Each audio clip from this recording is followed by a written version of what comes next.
What's up, fellas? Welcome back to our channel again. In today's video, you're going to see how to turn on incognito mode on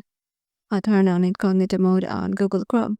So I'm currently heading over to my Chrome browser, and once I'm in there, here you will find the three dots icon on the top right, and here you will find new incognito tab. Tap on the incognito tab, and now you are on incognito.